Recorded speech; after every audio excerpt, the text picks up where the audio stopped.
You are now listening to The Perfect Prana with Kyah Ann. What's poppin'? What's good? Hello, welcome to The Perfect Prana show on 88.1 FM WCRX, also available on Apple and Spotify. I am Kyah Ann, a yoga instructor on the Chicago scene and your host. We have a lot in this show today. The usual, the yoga news, where I speak about yoga controversies, what's going on in the world of yoga. Yoga Hills, where I bring on a special guest, a yoga instructor, ask them about their practice, and the weekly wellness challenge. But before we get into all of that, let's center ourselves. I want you to take this moment, no matter where you're at, you're in your car, you're sitting at a desk, you're on the yoga mat. Yeah, it doesn't matter where you're at. Let's take this moment to go inward. So if you're sitting down, sit up nice and tall, or if you're standing, you can lengthen out your spine, or even if you're laying down, you can lengthen out your spine. Create a nice line of energy from your tailbone to your crown. You can bring small movements to your body, to your toes. Become aware of your feet. You can maybe roll your ankles a little bit. Roll your shoulders, front, and then to the back. Move your neck side to side. Tilt your ear to your shoulder. Chin to chest. Now we're going to lengthen out our spine. Sit up nice and tall, or stand or lay. You can actually place your hands on your belly. Feel stillness in your entire body. Push out all the breath. And then take a deep inhale right into your belly. Feel your belly expand. And then exhale a nice sigh, like feeling your belly pull in. Take a deep inhale through your nose. Hold at the top, and then exhale to sigh, like pulling in your belly all the way. Take a deep inhale. You can soften your gaze or close your eyes if you're not already. Feeling the stillness in your body, relaxing your shoulders. And then exhale, nice sigh. Let's do one more together. Take a deep inhale right through your nose. Fill up your belly all the way. Hold at the top. And then exhale, sigh. Make this the longest exhale ever, pushing out all your breath. I am centered. Let's get right into the show. Yoga news. This week's news. These yoga instructors are pressing Lululemon to clean up its supply chain. So basically, let me give you the tea. Let me tell you what happened. There's this yoga teacher, Sierra Hollister, and for a while, Lululemon was trying to recruit her to be a brand ambassador. They basically get a lot of yogis to be brand ambassadors, hang their pictures on the wall, sometimes teach classes at their locations. I believe that they do that. I'm not sure. Also, just for those that don't know, Lululemon is like a very expensive sportswear, athletic wear brand. She basically kept saying no, that she did not want to be their brand ambassador. She rejected them for some time just because she felt like they were expensive and inaccessible to a lot of yogis. So she's like, nah. But eventually she said yes, and she became their brand ambassador. And then she was informed of how they produce their products, and surprise, but not really surprise, they have some unethical practices going on. Unethical as far as like the environment goes, and they mass produce products, and that is harmful to the environment. Makes sense. So she basically started putting pressure on them to change some of their practices for their environment, especially since they are really marketing toward yogis, and they say that they have all these environmental practices or whatever, and that they're sustainable. So they say that. So she and other yogis started putting pressure on them, like, hey, why are you still using coal? Why do you still have factories in these countries and get products from these countries that still use coal? You need to be on the green stuff. I am telling this story in such a interesting way. Anyway, so she ended up quitting them, and she started a group, basically hold them accountable. They did a protest outside of Lululemon's headquarters, and they were doing yoga at the protest. And I'm like, that is the epitome of a peaceful protest. Anyways, how do I feel about all of this? Man, I think this is good. I think people should call these corporations out, because at the end of the day, it's these corporations that mass produce these products that is probably harmful to the earth.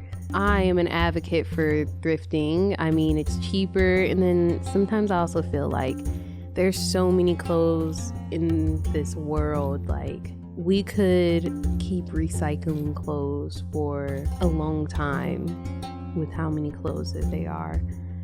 You know how many people, and I think sewing or just being able to like make clothes, it's such a cool skill to have, but people make new items out of old shirts and old pants and stuff all the time. So I'm like, literally old cloth, like if there's cloth, it can be made into something new. So do we really need to be producing more, getting more thread and making more fabric, dyeing more fabric, and like, do we really need to be doing all, I don't know what, maybe, I don't know, but I am biased because I'm not gonna say I can't, because I can't afford what I want to afford, but I don't want to afford Lululemon.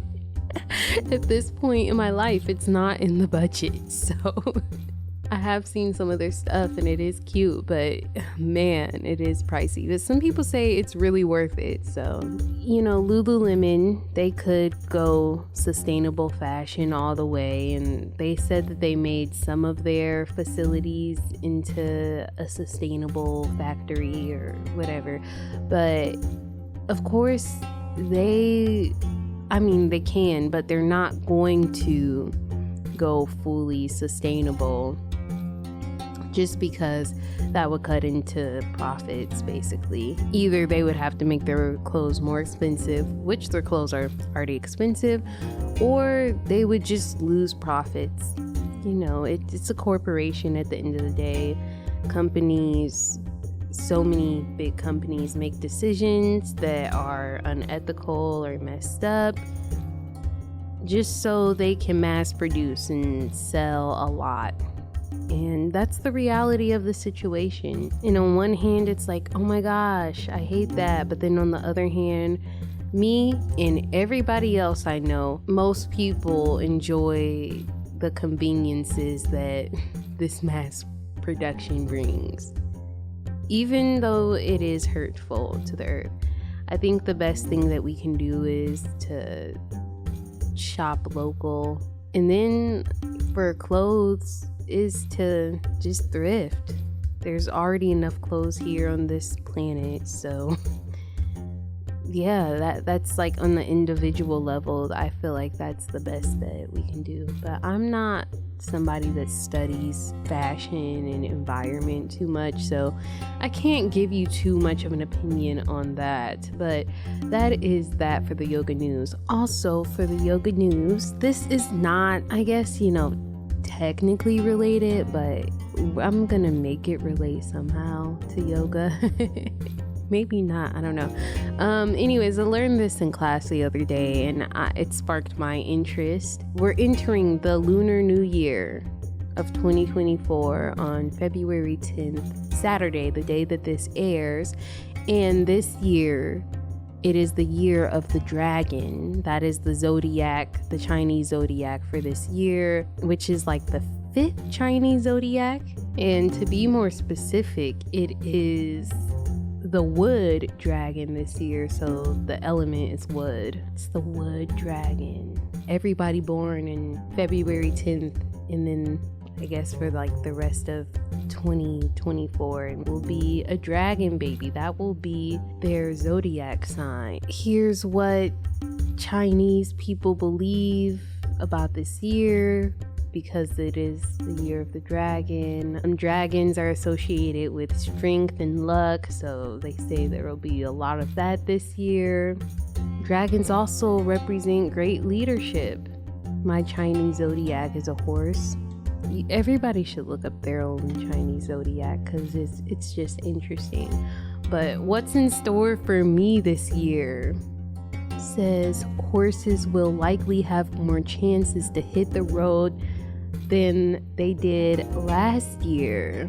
Says whether you're working or studying, you should travel near or afar as much as you can. Travel would bring luck and opportunities for you. I love that for me. Yay. No, I just thought it was fun, interesting topic to talk about.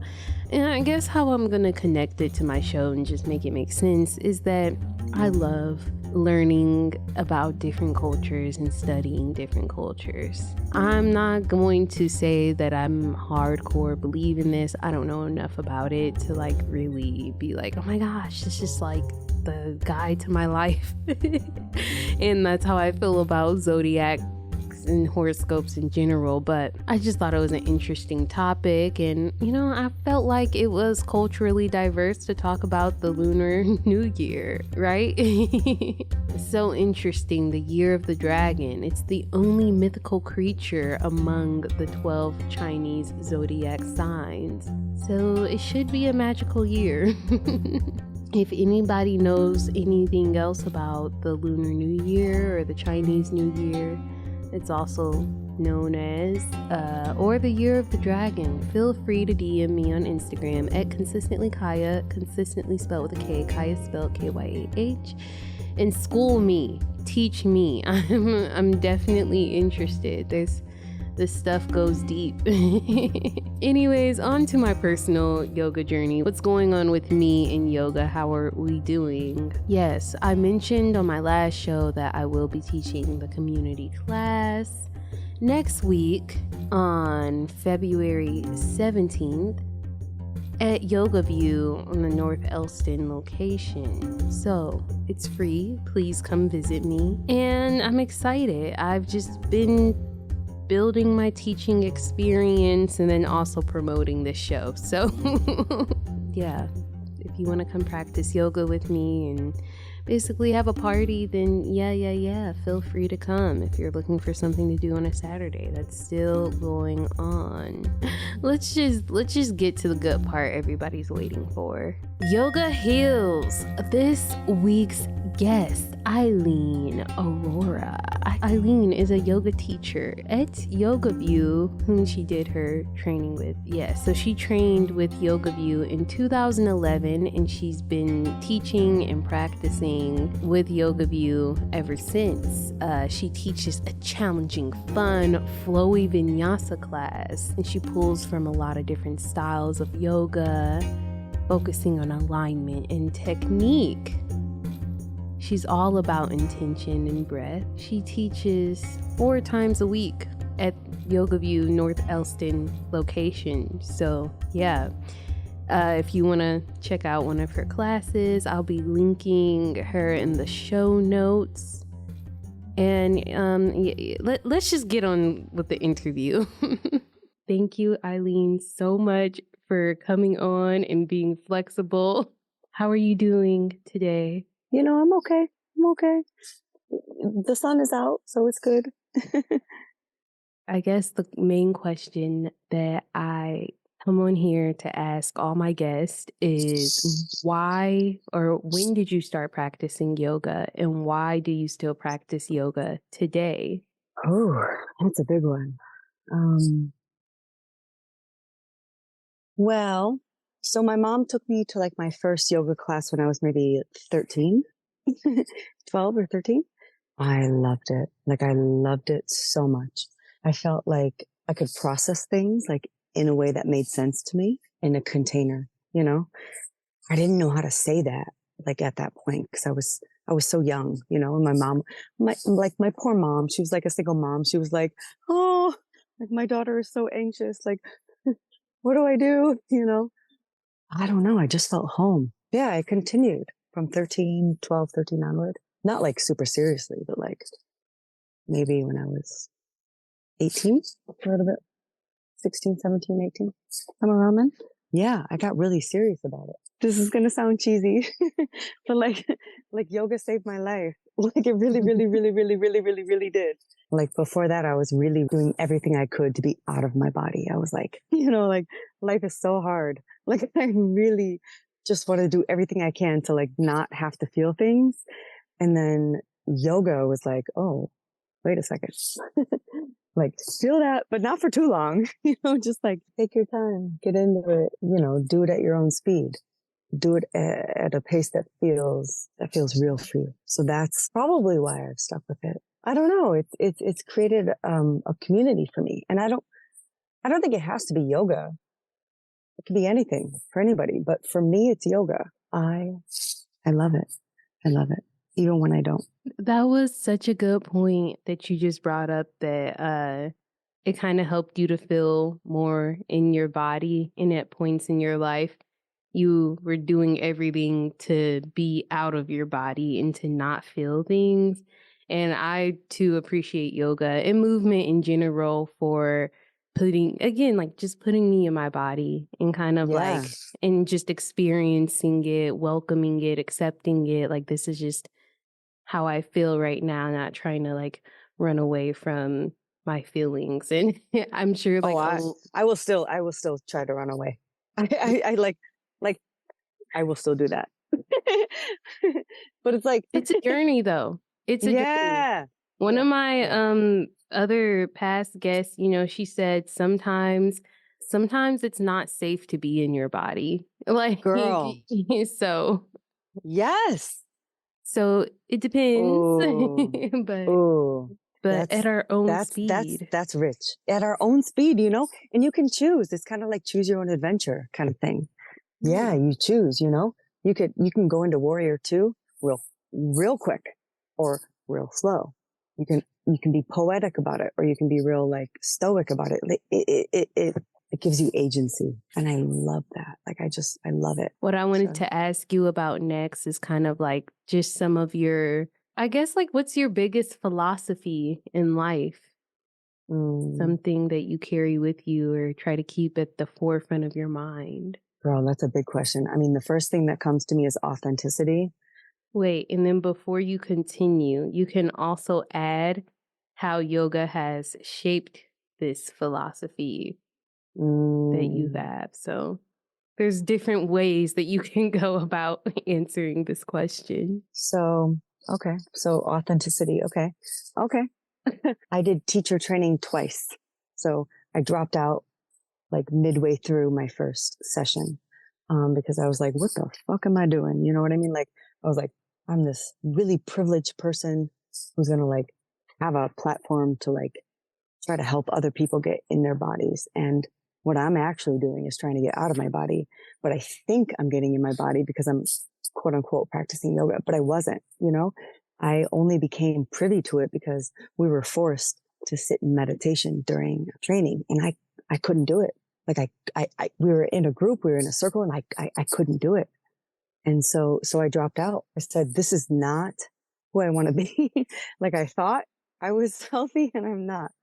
I actually, like I went to rehab and everything. I mean, like I did like a 360 kind of thing. In that rehab, we had like a few coaches who were like based in mindfulness and I was confronted with mindfulness again. You know, it wasn't really like based on asana and body, but it was based on, feeling your emotions. And being with yourself and being with what you're doing. And, so after that, it stayed with me. It was just part of my recovery. It's a journey of becoming.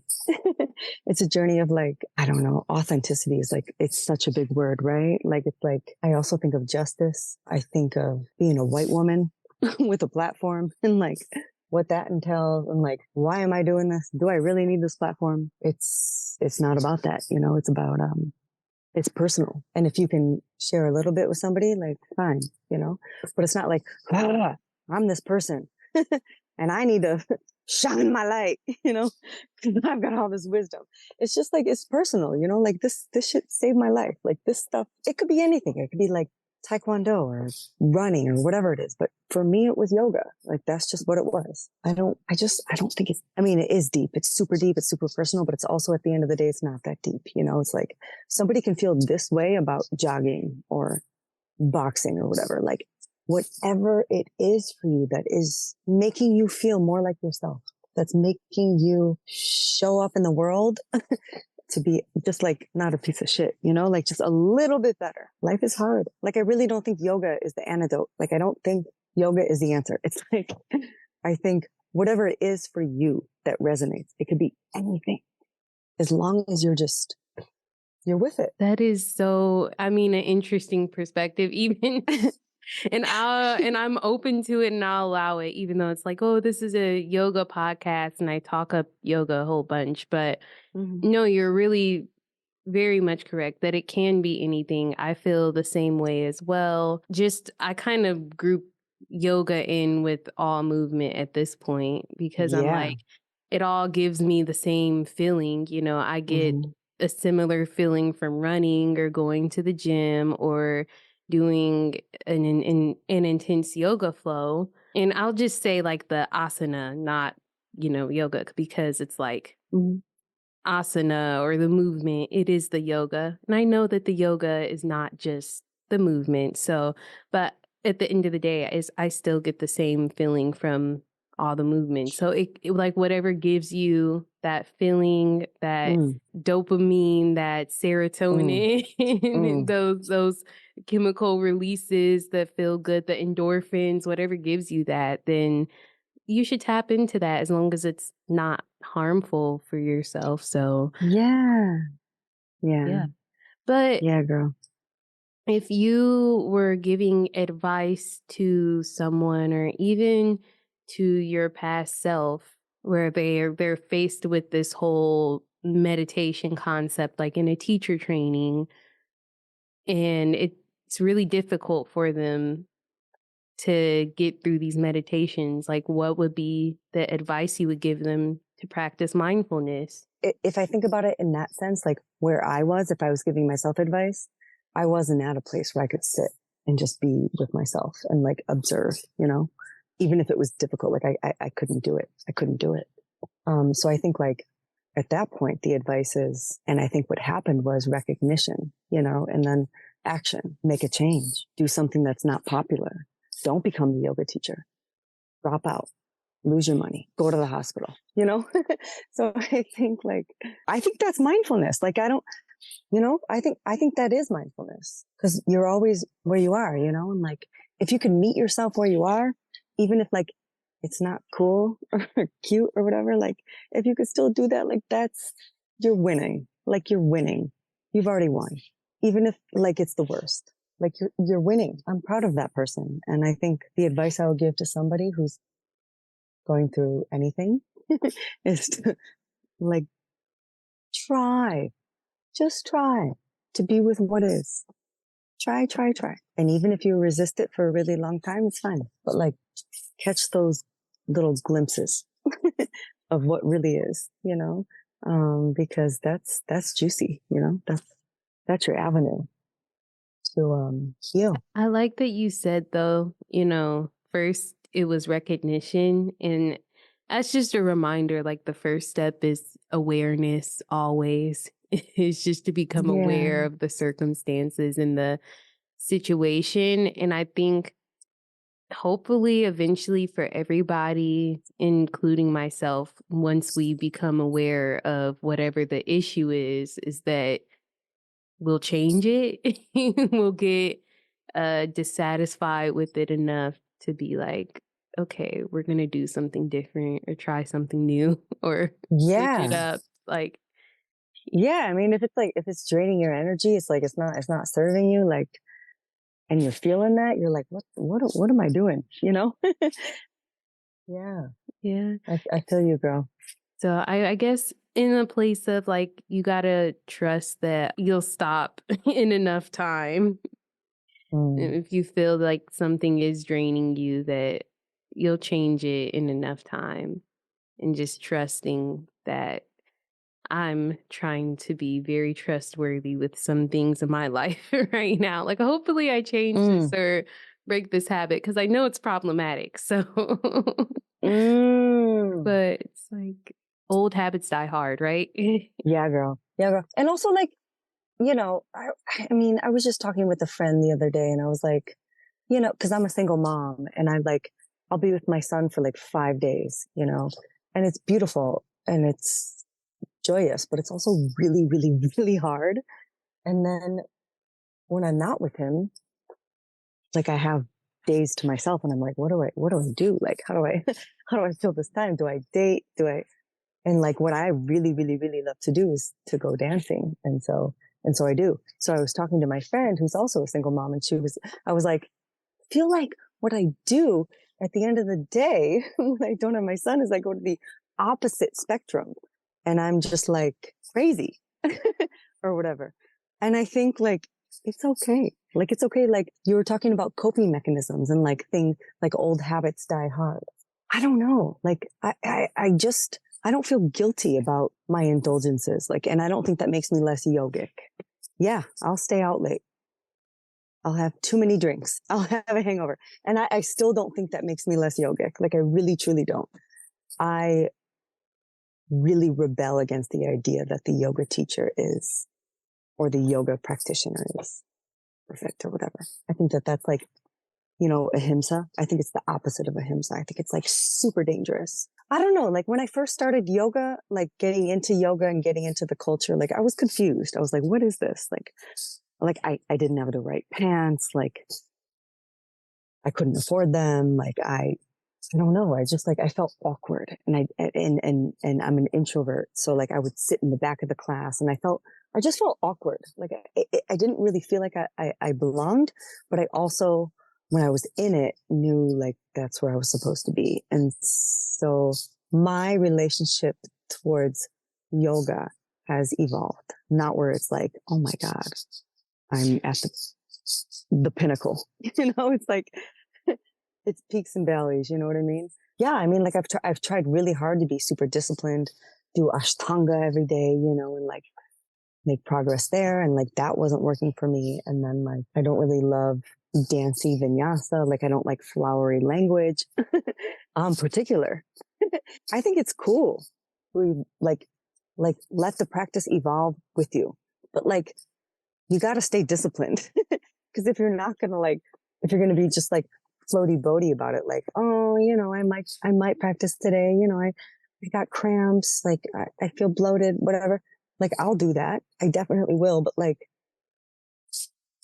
I'm 30, I'm almost 35, and I started when I was 13.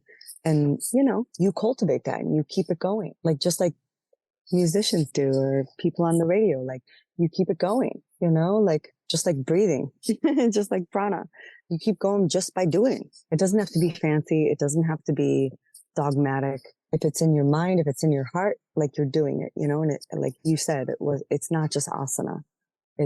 There's a lot of different ways. For instance, like my co-parent practices yoga, not by asana, but by meditation with chanting. I've got to say, this human is way more peaceful than I am.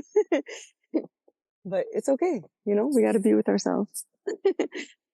I guess what I wanted to ask you is, currently, do you ever feel like you want to go back to old habits? And do you refrain? Have you learned a balance with certain things? Because I know you said you went to rehab, and I'm going to respect your privacy on all the details, but just for whatever that was, do you ever feel like you want to go back to that? No, No. I mean, that's a really hard question because even if you're not engaging in those habits, there's still like mental puzzles, like avenues you've created in your mind. And so even if you're not like dropping back into that, it was, an eating disorder. And so like, even if you're not, what they call it is habits, behaviors, even if you're not doing that, there's still things that you can't see from the outside that you have to sit with yourself. Sometimes it feels easier to go back there. There's pretty privilege in our culture, and there's a sense of control with certain things that's limiting. So it's like, where do you want to limit yourself? Maybe it's in some other avenue. Maybe you're evolving into limiting yourself by way of respecting ahimsa or being of service in a better way, a way that's more freeing, more pure. Yeah, there's just these choices that we get to make, I think, when we come up against who we used to be and when we have the opportunity to drop back into that, but we don't. I think we get, I don't want to say gifts, but like we get blessings or like wisdom. Maybe that's a nice notion, at least. I would like to think of it that way. I'm always here for the habit conversation or the behavior conversation because it's something I've dealt with. I mean, by nature, we're probably all creatures of habits. I know personally for me, when they say, oh, this person has an addictive personality. Yeah, it's true. And I've noticed that in some of my other family members too, is that we deal with overindulgences. And now I feel like I'm just coming out of certain things and moving away from them and just really trying to get to the root of like, man, why was I doing that? And how did I stop? And why do I keep not going back? Because I want to give that to everybody because I just know at a certain point in my life, I felt stuck, and it's funny, like saying trying to get out of your body, but like I literally remember feeling stuck in my body. Like I'm stuck. No, yeah. It's not Both. going to change. It's not changing. I'm stuck like this. I'm not going anywhere. Like this is just who I am. Just started coming to practices, movements, biking, running, weightlifting, all this stuff that kind of helped me to just feel more and to just feel good. Over time, certain habits started to drop, but it's Why did just, you? Can I ask why did you feel like your body was stuck? dealing with being overweight. I just felt like I went through so many things where I felt like I can't change this, when I'm young and I'm like, oh, I tried these little diets. I did this, I stopped, I didn't drink juice. And, all my friends are eating junk food and they can eat whatever they want, but I eat some of the same things. And then I'm like, I gained 10 pounds. Like I'm just stuck in this body. There's like, it's just, this is how it is, And then there's certain habits I've had at life, just exposing it all. And I've said this on my show before, and it's just funny to think about, but I used to be a ridiculous weed smoker. And then I moved to Chicago and I just suddenly stopped. But I felt stuck with that habit. I accepted it. I worked at a cannabis shop. I said, this is who I am. I'm a pothead. You're a Rasta girl through and through. Right? That's what I thought. And then I don't know, it changed. That habit just dropped. And once because it wasn't serving you. Yeah. So I'm really always just curious about the science of habits and just like really hearing other people's experiences with breaking them or just dealing with them. You know how people say, like, I think Einstein says it, like energy cannot be destroyed. It can only be like transformed or something. It's something like that. And like, I feel that way about habits a little bit. I can see my habits sort of transform into other habits. And then I have to look at it from another lens. And then even though it's like, maybe it's not a substance, maybe it's, a mental repetition, or maybe it's like, I don't know, something. a lens that I'm wearing or something. I don't know, a pattern I'm like repeating. It's just as uncomfortable. I've got to say, I don't know what the answer is. Like I don't, I don't know what it is, but I'm glad that there's an outlet, for somebody like me, which is yoga. And I'm glad that other people have outlets, maybe it's like jujitsu or like Mai Tai or I don't know, whatever it is, like singing. Like somebody told me recently that like the antidote to trauma is self-expression. And I was like, really? And they were like, yeah. They're like, do you dance? I'm like, girl, I dance all the time. Like when I'm at home, I'm dancing. When I'm not with my son, I go out dancing, They're like, good. Yeah. You got to move your body to shake out the trauma. And I'm like, cool. That's being a yogi, That is beautiful. The anecdote to trauma is self-expression. Yeah, girl. Should put that on my wall. It's so hard. Sometimes it's hard, especially if like you didn't grow up in a place where it was like okay to be that way or safe, But I'm glad that you brought attention to that it never gets easier. Once I feel like, oh, I conquered one habit, I got rid of that, then I'm like, can't I take that same formula and apply it to this habit? And it's like, in a sense, I can, but it doesn't feel as easy as I want it to. That's just something I've been accepting too. Like, Yeah. I mean, like at the end of the day, like why do we have habits? We're seeking comfort. We're seeking maybe other things like familiarity, like maybe love, acceptance, and like doing that in a way that feels safe for you might look like these different habits, maybe it was like weed or food or sleeping or whatever it is, and I don't think it's wrong. And I don't think it makes you less yogic. I think it makes, you said journey earlier, like that's your journey and that's okay. Like, it's beautiful, it's beautiful. Like we're trying, I hope to feel better. I just love giving grace. I think that's one of the things the practice is talking to me about lately, is just giving myself grace and others, with habits, with expectations, with.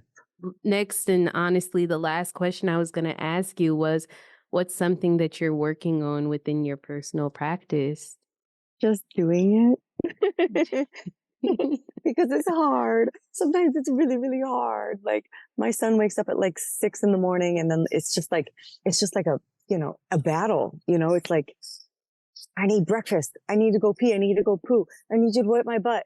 I need, put my jacket on, put my socks on, help me get my shoes on. Let's get to the school drop off. And I'm just like, my practice is just doing it. It's just getting on the mat and doing it. And, it's funny because I think about like how it was like maybe last year, this time I was like, oh, it must be Ashtanga, and I must be seeking new poses and I must be doing the exact same thing every single day. And that's not what it is today. Yeah. It's different. It's letdowns, it's being with my letdowns. Like, oh, I don't have the energy today. Like I really just don't. I need to rest. I've been momming for 5 days straight on my own. And I'm not getting on my mat, and that doesn't make me less yogic. I think it would probably be more violent to get on my mat at that point. So I think I don't really think about what I'm working on. I try to practice constantly. Like that's the thing, not like constantly, but like, I think the thing that sticks with me is like trying to practice because a longevity thing, it's not short term. Something is better than nothing is what I always say. So yeah, exactly. So it's like, just, I'm definitely with you. Just because time seems limited at times, and sometimes it is hard to just show up. But like you said, if you try, you're winning. If you're aware, you're winning. So yeah, I mean, it's like, you know, like, and they talk about like the 8 limbs of yoga. Like it's not just the physical poses, like doing your studies and cleaning your house and like taking care of your loved ones and like taking care of yourself, like not just with physical practice, but like other things like your financial stuff, whatever, like things that don't seem so sexy, whatever, like that's still yoga. So I think about that all the time. I'm like, oh my God, like I'm so stressed. Like, what's my credit score? How's it, you know, how are my credit cards? Like, did I pay my car bill? You know, like that's yoga to me. That really is. Trying to get yourself aligned helps you, I think, be in service to other people like a little bit more effectively. And it's not because your body looks a certain way or like you've achieved a specific pose. Like that's not going to really, like what the, like at the end of the day, what's that going to do for you besides have a good picture? Maybe it's good for marketing, but like at the end of the day, like humanity is, we're here to help each other. And so like your whole life is yoga or like a thing to be involved with. Yeah, I think that's my practice, to be honest with you. Like it is hard, man. I've got a sink full of dishes that I got to go home to. And relatable. I don't think that's less important than like doing like a crow or doing a tree, whatever. Like I think it's beautiful. I think it's so impactful and I love it. But I think like to be myopic about it is just, it's not serving our culture, really. It's really not. It's like, it's not serving our culture. Because what we really need, if you look at globally what's going on and historically what has happened, like the violence against minorities, really, is it that important to like land your crow? What's important, I think, is to be generous, to be open, to be willing to learn, to be willing to listen, to learn about, you know, my teacher told me in teacher training, she said, yeah, like your poses are great, but like, can you try to learn grace? And I was like, what are you talking? And it was in a note. And she was like, try to have grace throughout the transitions of each pose. And I was like, what? And it stuck with me. It's been about 13 years. And I'm like, what does it mean to have grace in between different transitions of my life?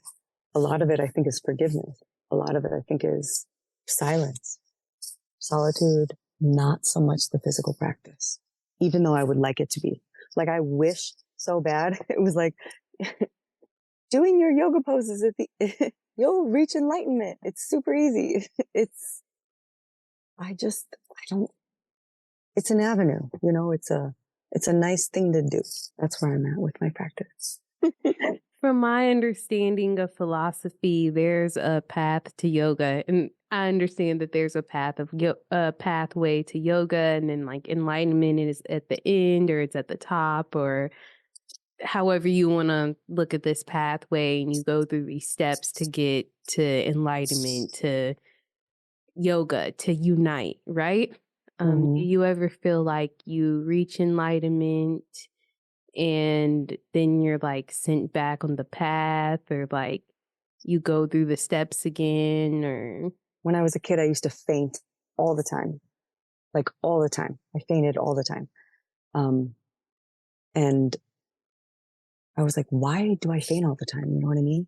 And now that I can look back, I'm like, oh, if I look at it like through like sort of a woo-woo lens, it's like I make sense of it. I was exposed to so much trauma and so much systemic violence that I think my body was like, no, trying to program you that way. And so faint. So I would faint and then I would wake up and continue on with life. And I feel like now it's a blessing. It's such a blessing to have gone through that. I think it's hard to think about like, what is your philosophy on life? And like, have you reached this peak? Are you coasting? Are you in purgatory? Are you in hell? I think it's a lot of it. It's a state of mind, and I don't know what the answer is. What I can say is, for myself, I know that I'm here to work on forgiveness, patience, grace, and like I can't do it alone. It's not the asana. The asana, yeah, of course, like that'll be super helpful. I think it's a wonderful thing. But yeah, sometimes it's a step forward and 5 steps back. But somebody said to me last week, they're like, sometimes I feel like I'm taking a step forward and then 5 steps back. And it makes me so sad.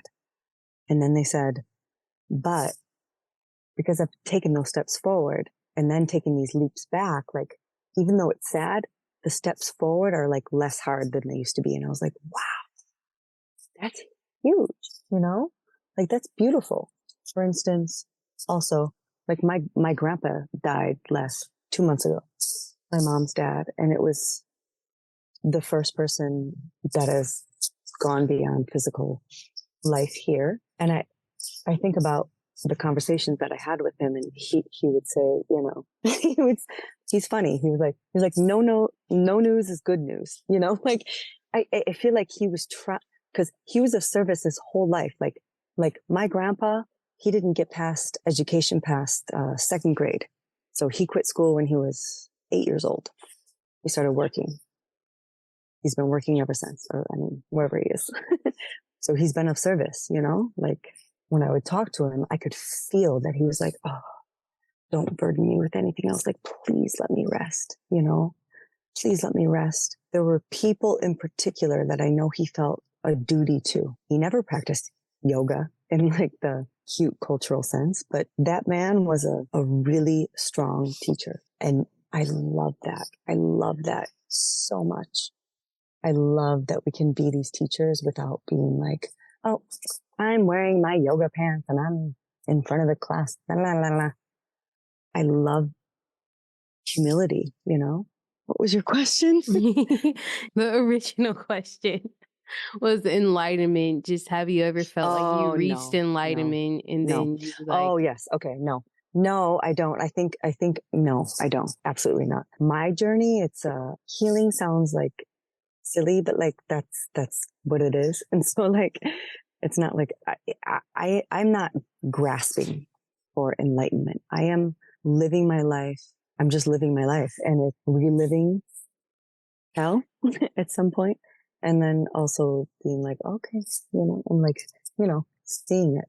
I have not reached a point of nirvana. Actually, one of my philosophies on life is like a process of dying, because like we're all dying at the end of the day. Like this is life is life giving, but it's also a process of dying. I read somewhere that it's like you could do certain acts as an act of practicing dying. That's really scary, like and when my grandpa died, I was like, I know that was his act of ultimate courage. I was like, okay, I'm going to do it.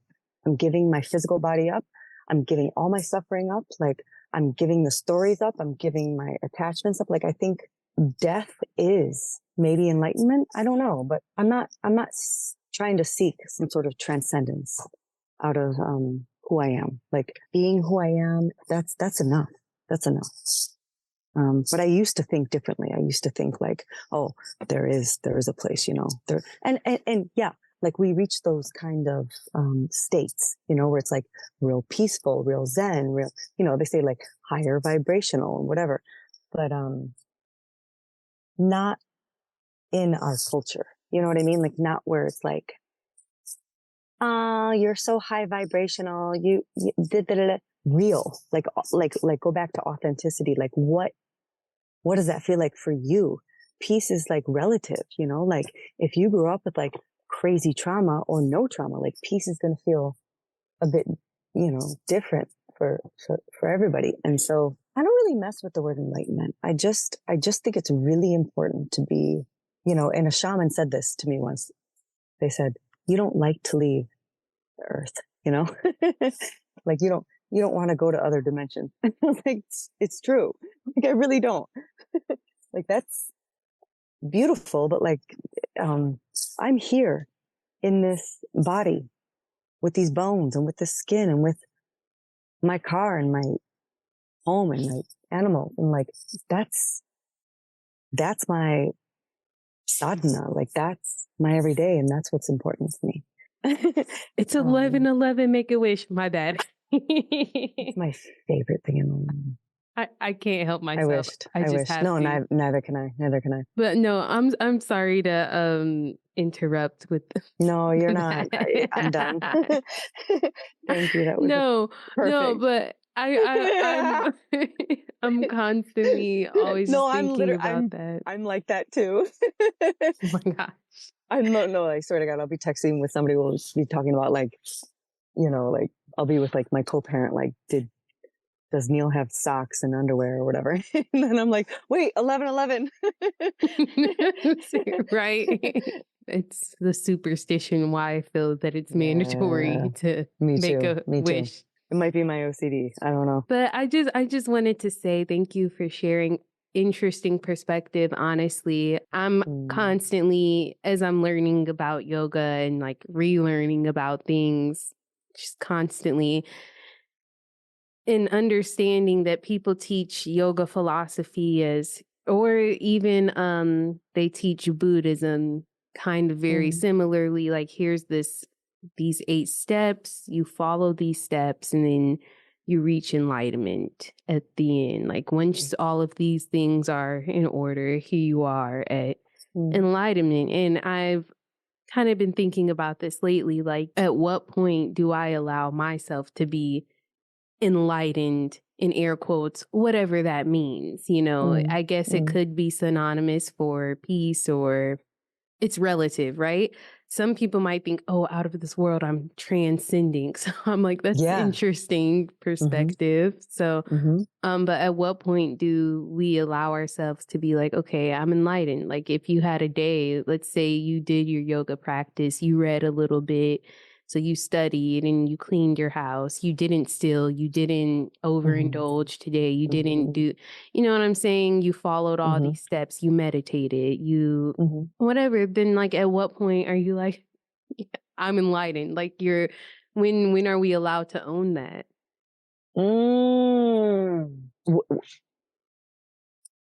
you own it? At times. And, at times, sometimes I feel like, okay, I feel like this right now, but then other times I take steps back to where I'm like, oh, now I feel like I'm having to recycle some things. Now I have to work on this again. Yeah.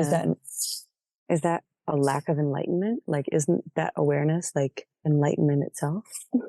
I mean, I don't know. It's all philosophical. If we had nothing to work on, like, what would we, like, why would we be here? Yeah. I don't know. Like, are you ever around somebody and you just feel so peaceful and you're like, oh, yeah, I don't really know what that is, but like that resonance feels, wow, like that has an impact. And I still don't think that's enlightenment. I think that that's a state that you cultivate it.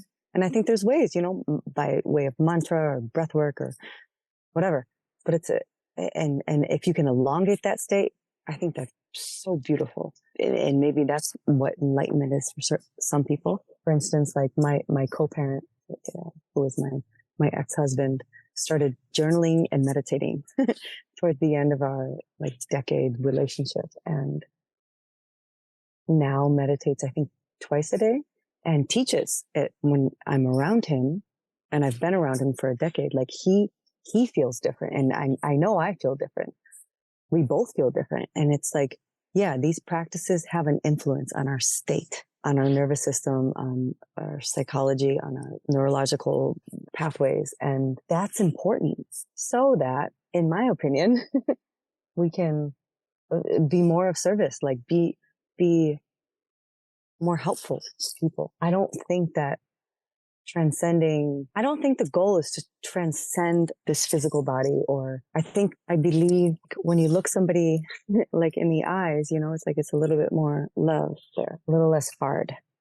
Interesting. I mean, like I'm open to everything. So, but it was, kind of just something that's been on my mind lately. And that's again, like an interesting perspective, that enlightenment to you and to probably other people is more final, definite, and it's something that, I mean, I guess in that way, it's like, I don't know if you can achieve it when you're alive, because you're always working on something when you're living. There's always another step. There's always another level. There's always something more for us to do, for Yeah. us to I mean, learn.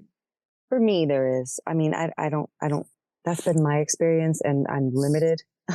I'm sure that there are people who have different experiences, but for me, I think enlightenment is the ultimate let go. It's the ultimate surrender. It'll be death. Like that's the ultimate.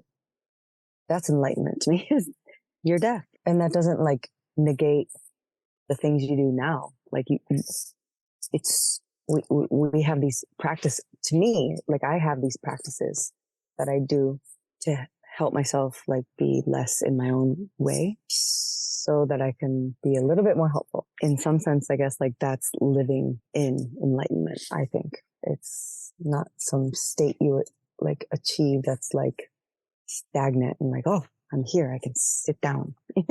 It's like walking through the world as it is, like not through your rose colored glasses, like walking literally through the world as it is and approaching circumstances as they are. And I think the more space we make to be able to be loving and helpful and kind, not just in like a Hallmark way, like in a real, true way, I think that's enlightenment. Well, thank you. Thank you so much for working with me in all these questions. But before we go, what I ask all my guests is that they just lead us through a quick pranayama, your choice, just a few breaths and a few cues. Okay. So let's find a comfortable seat here. If you're sitting on like a chair, you can have your feet, I don't know, maybe hips distance apart, hands on your lap or on your legs. Close your eyes here. And just try to feel like how you're actually feeling without like any sort of narrative. Just kind of feel how your physical body feels, how your mind state feels. And then notice the periphery of your body, as if there's like an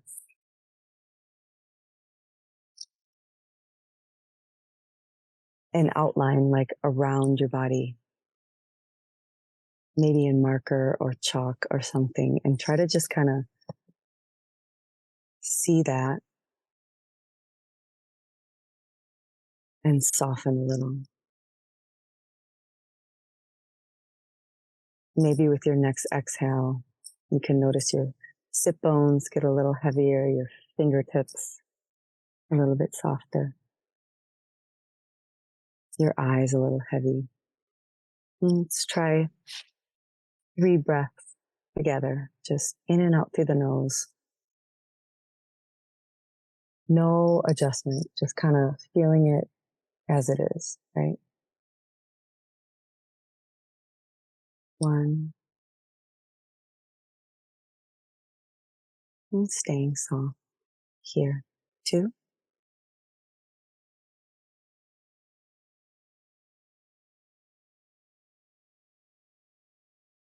3. And letting that practice go. There's no state to reach. In fact, some people don't love breath work. Maybe it's something else Thank you so You're welcome. much, Eileen. I love experiencing everybody's different take on breath work. I will be putting your information in the show notes. So I'm guessing is Instagram okay? Or I guess the link to Yoga View as well. I guess Thanks for inviting me. how you can seal the conversation however you like to seal your practice or your class. Okay, hands together in front and forehead towards the thumbs. Namaste. Namaste. Namaste. Thank you, Eileen. Weekly Wellness Challenge. Last week's challenge, and as you all know, if you don't know, then you know now. I've been following yoga philosophy in order for my weekly challenges. We're still in the yamas. There are 5 yamas. We did ahimsa, non-violence. We did Satya, truthfulness, and now we will be doing Asteya, non-stealing. And I've been getting my information from the internet, just loosely following these lists and guides that kind of like, put it all out there. Right now I'm on Eckhart Yoga. Shout out to Eckhart. They've been helping me. But non-stealing, if you haven't noticed, a lot, so at first it was non-violence, truthfulness, non-stealing, that these are kind of comparable to like the 10 commandments. Across cultures, across religions, you're gonna find a lot of these same rules, in air quotes, or some of these same guidelines for how to live your life. Like, this is just like the basic stuff. Like being truthful and being non-violent and, not stealing. Like, oh, that's basic, But there's a lot of ways to spin this and to spin these guidelines and to really review, like, yeah, you didn't go into Walmart and you didn't steal, but that doesn't mean that you were practicing non-stealing. There could be other ways that you're stealing from yourself or from others. You could be stealing somebody's peace. You could be stealing your own peace. You could be stealing time. You could be stealing time from your job. You could be stealing time from yourself. You could be stealing somebody else's time. I know it's my struggle when I am running behind and I'm late, and I'm working on it, guys. I'm working on it. But I know that, when people have to wait on me, I'm stealing their time. That's not cool. Slap me on the wrist for that, bad Kyah. So there's a lot of ways to think about this, like, how have I been stealing? I guess before I really get into this week's weekly challenge, just to say, last week's weekly challenge, it went fine. I journaled. I reflected on things that I have this year that I didn't have last year, and yeah, I'm grateful and yada yada yada. Admitting those comfortable truths, I gave everybody the space and the freedom to admit the hard truths. Face that on your own time, at your own will, because it's vulnerable and it's hard. So yeah, practicing honesty with yourself. It's hard. It's necessary though. Yeah, I think that we're all pushed there eventually.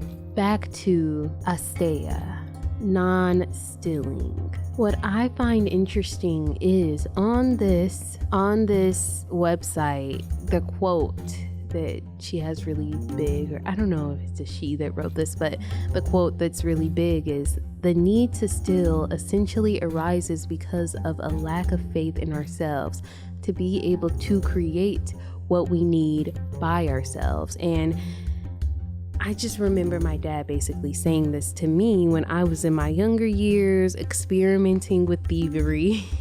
And he told me this, and he's told me this in other contexts too. even about other people. Like, you know, the reason why people steal is because they don't think that they could create what they need or get what they need by themselves in like an honest way. You know what I'm saying? I mean, stealing is basically lying. We can get whatever we want honestly. So I was thinking about ways that I steal from myself. I steal from my future self. I know that sometimes I feel like I'm lacking time to do the things that I want to do, in air quotes, so I steal time from my future self. That's literally procrastination right there. Stressing my future self out now because I don't feel like I have enough time right now. It's just interesting. I like that quote though, because it's interesting to just think about the things that, what do you feel like you're lacking? It's just something to think about. Anyways, what's the weekly wellness challenge? How am I going to make a challenge out of this? This week's weekly challenge, what we're going to do, just to be clear and concise about it, we're going to reflect in our journals. So there's two parts, but we're going to reflect in our journals, ask ourselves, what do I feel like I'm lacking in, or what have I felt like I'm lacking in? It could be, again, a behavior, a personality trait. It could be something physical, or it could be time. It could be anything, like whatever you feel like, man, I don't have enough of this. If I had more, I would be happier. I would be more at peace. If I had more motivation, if I had more discipline, if I had more time, if I had more money, if I had whatever the case is. And I want you to journal about that. What do you feel like you don't have enough of? Why do you feel like you don't have enough of it? Whatever. You could get deep or literally just say, look, I feel like I don't have enough of this. And then the second part to the challenge is I want you to go look in the mirror. You don't have to, but I just like that for the dramatics, you know what I'm saying? But go look in the mirror, point to yourself, and affirm that you have enough of whatever it is. Affirm that you're abundant. I have enough time. I have enough discipline. I have enough motivation. I have enough security. I have enough money. I have enough food. I have enough clothes. All my needs are met. I have enough. I have enough love. You know what I'm saying? You get my drift? Whatever.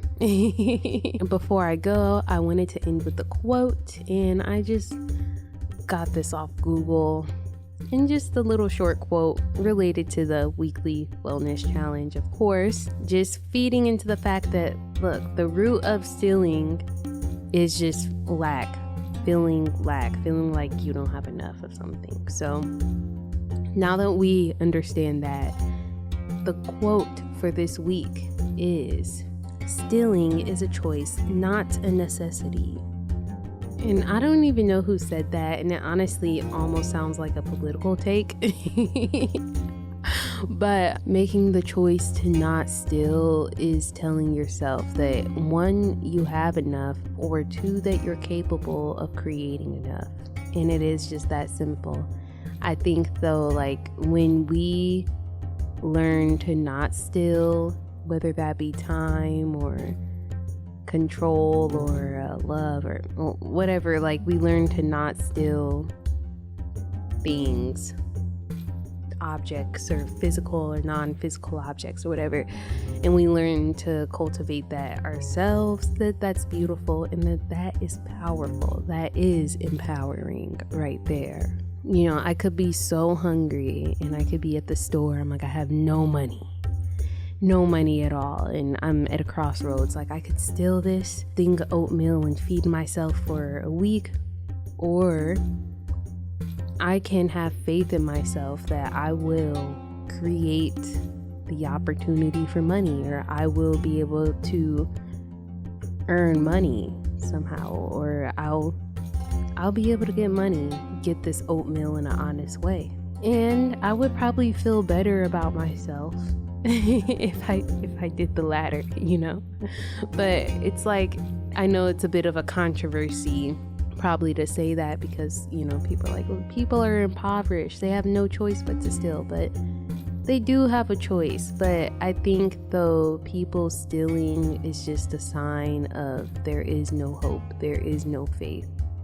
But the hope and the faith is there. We do not have to steal. Stealing is a choice. It is not a necessity. I've really enjoyed talking with you guys and talking with Eileen. This is the Perfect Prana Show on 88.1 FM, Saturdays at 10 a.m., Sundays at 9 a.m. Also available on Apple and Spotify, where an extended version will be posted. It's been a delight. May the light and darkness within me bow to the light and darkness within you. Namaste.